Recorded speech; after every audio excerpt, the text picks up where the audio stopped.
આ તરફ આપણે જાણકારી આપી હતી જામનગરથી કે જ્યાં જામજોધપુરના ગ્રામ્ય વિસ્તારોમાં તો મેઘરાજાએ પોતાનું રૌદ્ર સ્વરૂપ બતાવ્યું છે।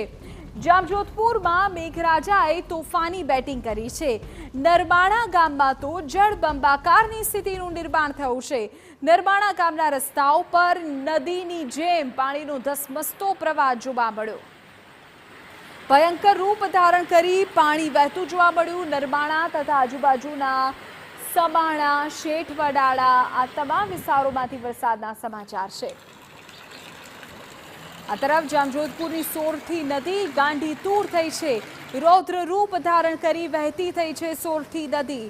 સોરઠી નદીમાં પાણીનો પ્રવાહ પ્રચંડ વેગે વહી રહ્યો છે। ડેમમાંથી સતત પાણીની આવક થઈ રહી છે। પરિણામે નદીમાં પણ પ્રચંડ પ્રવાહ છે। ડેમ સંપૂર્ણપણે ભરાઈ ગયો છે। ડેમ ઓવરફ્લો થયો છે અને તેના જ કારણે નીચાણવાળા વિસ્તારોમાં અત્યારે લોકોને સાવચેત કરાયા છે।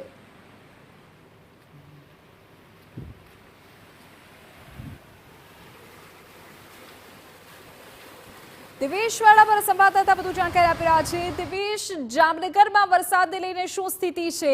આ દ્રશ્યો સોરઠી ડેમના જોઈ રહ્યા છીએ। કયા કયા વિસ્તારોમાં અત્યારે ખાસ લોકોને સાવચેત કરી દેવાયા છે?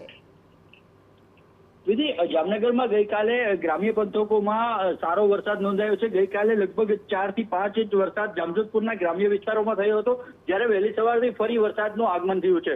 કાલાવાડ અને જામજોધપુર તાલુકાના અનેક ગામડાઓની અંદર સારા વરસાદના કારણે નદી, નાલા, કેનાલ, ડેમ તમામ જગ્યાએ નવા નીરની આવક થઈ છે ને જે જામજોધપુર નજીક આવેલો સોરઠી ડેમ છે તે ઓવરફ્લો થયો છે। સોરઠી ડેમ ઓવરફ્લો થવાના કારણે જે નીચાણવાળા વિસ્તારો છે, જે નરમાણા, સમાણા, શેઠવડાળા સહિતના જે ગામો છે ત્યાં જે પૂર જેવી સ્થિતિ હોય તેવું જોવા મળી રહ્યું છે। જે મુખ્ય માર્ગો છે ગામના, તે ગામની અંદર નદીની જેમ પાણીના વહેણ જોવા મળી રહ્યા છે। કેટલાક જે નીચાણવાળા વિસ્તારોમાં, ગ્રામ્ય પંથકોમાં તે ઘરોમાં અંદર પાણી ભરાયા છે અને અત્યારે હજુ પણ પાણીનો વહેણ જે છે તે ચાલુ છે। સોરઠી ડેમ ઓવરફ્લો થવાના કારણે જે નીચાણવાળા ગામો છે તેને પણ તંત્ર દ્વારા સાવચેત રહેવાની અપીલ કરવામાં આવી છે। પ્રથમ રાઉન્ડમાં જ સોરઠી ડેમ ઓવરફ્લો થતા આસપાસના વિસ્તારોમાં પાણીના વહેણ જોવા મળી રહ્યા છે। વિધિ, દિવેશ, આભાર તમામ જાણકારી બદલ। તો સોરઠી ડેમ ઓવરફ્લો થયો છે।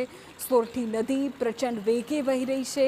પરિણામે આસપાસના ગામોમાં ખાસ એલર્ટની સ્થિતિ છે। લોકોને બિનજરૂરી બહાર ન નીકળવું, નદીના પટમાં ન જવું આ પ્રકારની સલાહ આપવામાં આવી રહી છે।